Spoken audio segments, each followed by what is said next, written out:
안녕하세요. 저는 결혼한 지 2년 된 20대 후반 여자입니다.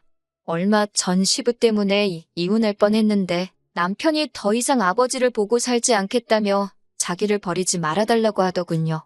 이런 이야기가 나오기까지 어떤 사연이 있었는지 들려드릴까 합니다.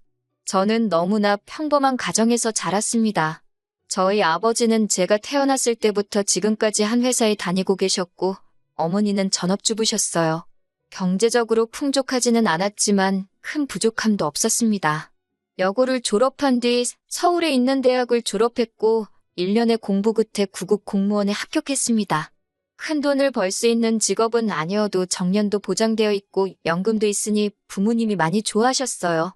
주변 어른들은 여자 직업으로 공무원만 한 게 없다면서 이제 좋은 남자 만나서 시집만 가면 되겠네 하셨지만 생각보다 좋은 사람 만나기가 쉬운 일은 아니더라고요. 그래서 의도치 않게 몇 년을 솔로로 지내다 지금의 남편을 만나게 되었습니다. 남편은 같이 일하던 동료의 지인으로 증권사에서 근무하고 있었어요.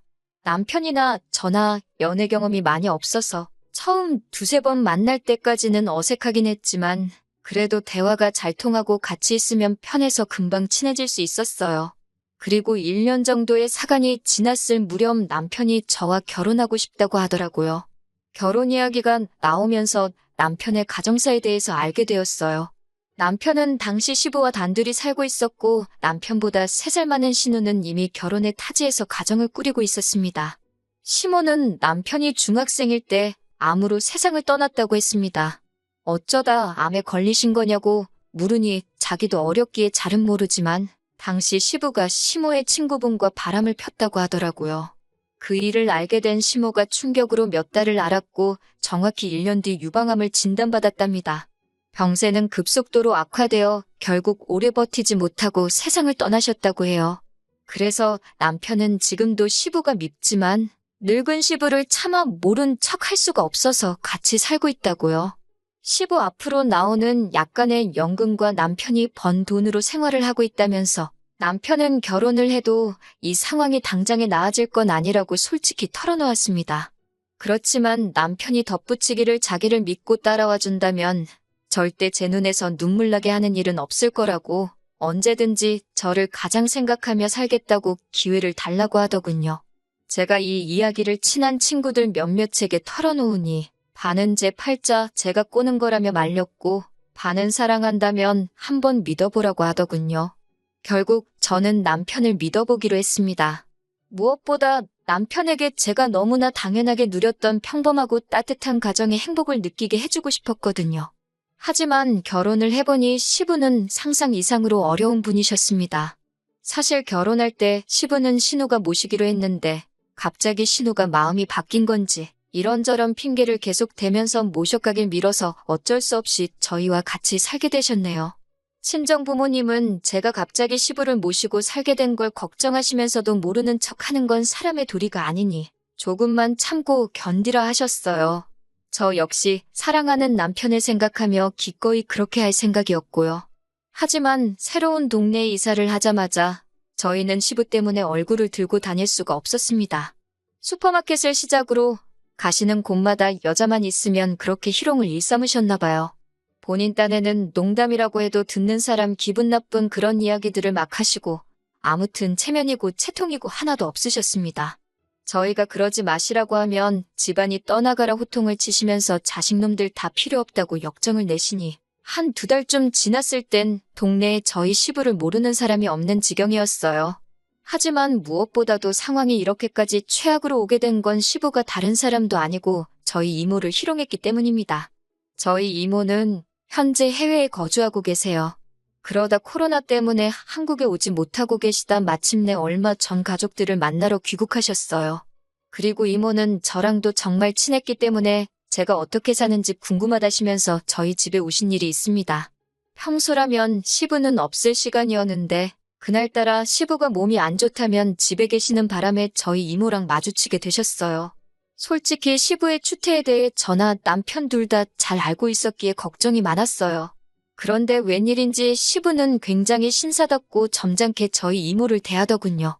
그래서 속으로 이상하다 왜 저러시지 싶었는데 다 꿍꿍이가 있었던 거예요. 시부는 이모에게 첫눈에 반했다면서 저에게 한다는 말이, 아니, 너네 엄마도 그렇게 이쁘더니 니네 이모는 더 이쁘네? 이러더라고요. 시부는 저희 부모님을 매번 너네 엄마 너네 아빠 그러고 부르세요. 제가 처음 몇 번 제발 그렇게 부르지 마시라 부탁드리고 남편도 뭐라고 했지만 그럴 때마다 니들이 지금 나를 가르치려 드냐며 듣지를 않으셔서 솔직히 포기한 상태입니다. 아무튼 니네 엄마도 엄청 이뻐서 내가 어떻게 해보고 싶었는데, 아니 더 이쁜 이모를 숨겨놓고 있었네 라고 하시면서 싱글벙글 좋아 난리더군요. 저는 그런 시부를 보는데 솔직히 역겹고 화가 났어요. 제가 제발 예의를 지켜달라고 해도 안 지나서나 니네 이모 생각밖에 안 난다며 저희 이모 불러오라고 난리도 아니더라고요. 어쩜 그렇게 살결이 뽀얗냐느니 매끄러워 보인다느니 들을 때마다 이모한테 너무 미안하고 속은 메스껍고 죽을 맛이었습니다.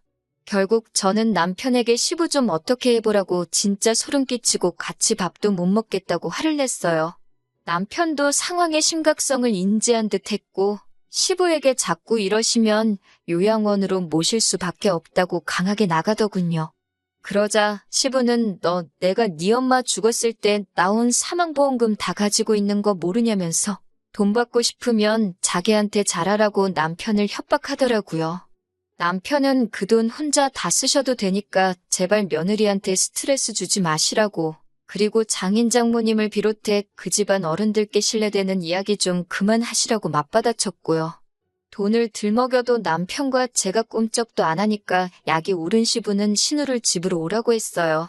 그러더니 저희 모두를 앉혀놓고는 니들은 내가 외로워서 이렇게 몸부림을 치는데 자식이란 놈들이 이 주머니는 어떻습니까?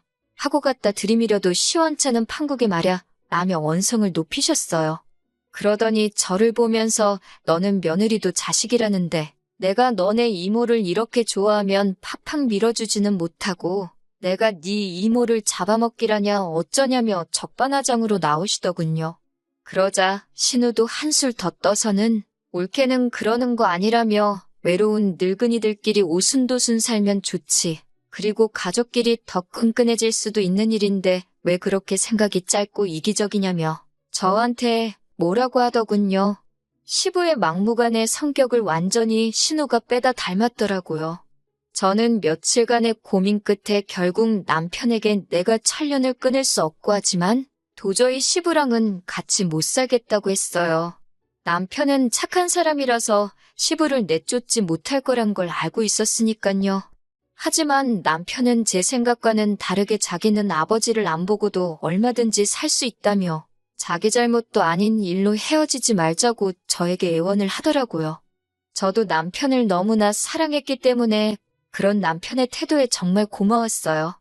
남편은 그 길로 시부에게 달려가 만약에 시부와 저 사이에 한 사람을 골라야 한다면 그건 바로 저일 거라면서 이 집에서도 그만 나가달라고 했어요.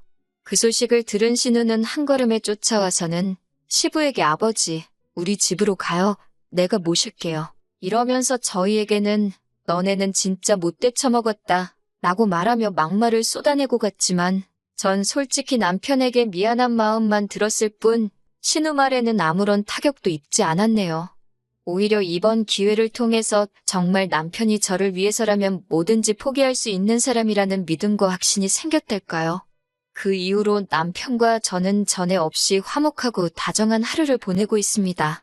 그런데 듣기로는 시부가 정말로 돌아가신 시모의 사망보험금을 가지고 있던 게 아니라고 하더군요. 그 돈은 이미 진작에 다른 여자들한테 추근되면서 다 써버렸고 지금은 아무것도 없고 오히려 여러 여자들한테 빚을 져서는 가족인지는 어떻게들 알고 신우한테까지 연락이 오는 모양이더군요. 신우는 저희 남편에게 연락해서 같은 자식인데 왜 자기만 모셔야 하냐며 몇 번이고 눈물을 보이기도 하고 화를 내기도 했지만 남편한테 더 이상 그런 게 먹힐 리 없었죠. 결국 신우도 시부가 개털인 걸 알고 포기해버리고 양로원에 보냈다고 하더군요. 아버님을 모시기로 했다가 마음을 바꿨던 이유는 하나였습니다. 어머님이 돌아가시고 받았다는 그 사망보험금이 진짜인 줄 알았던 겁니다. 아버님을 한번 저버렸던 신우가 이제 와서 시부 편을 들며 우리한테 한 소리 한 것도 다 이유가 있는 행동이었던 거예요. 혹시나 늦게나마라도 시부 편 들며 효녀인 척 한다면 콩고물이라도 떨어질 거라고 생각했나 봅니다. 거짓말한 아버님이 양로원으로 내몰린 건 시부가 자초한 일이니 어쩔 수 없다는 생각이 들지만 어머님 사망보험금 노리고 효녀인 척 연기를 하며 우리에게 막말을 퍼붓던 신우 또한 시부가 동네방네 빌린 돈 때문에 오는 독촉 전화에 아주 골머리를 썩고 있는 것 같더라고요. 뿌린 대로 거둔다는 말이 괜히 있는 말이 아닌 것 같아요. 아무튼 그 소식을 들으니 며느리 된 도리로 두 사람에게 마음이 좋지만은 않았지만 아버님을 제가 모실 일도 없고 빌려간 돈을 제가 갚을 수도 없고 가만히 있는 것 말고는 더는 제가 해드릴 수 있는 게 없었습니다. 지금도 가끔 남편을 보면 미안한 마음이 들기는 해요. 그래도 어쨌든 제 남편을 세상에 존재하게 해주신 분이니깐요. 그렇지만 결심했습니다. 그런 고민으로 시간을 보낼 바엔 남편을 조금 더 사랑해주자고요. 들어주셔서 감사합니다.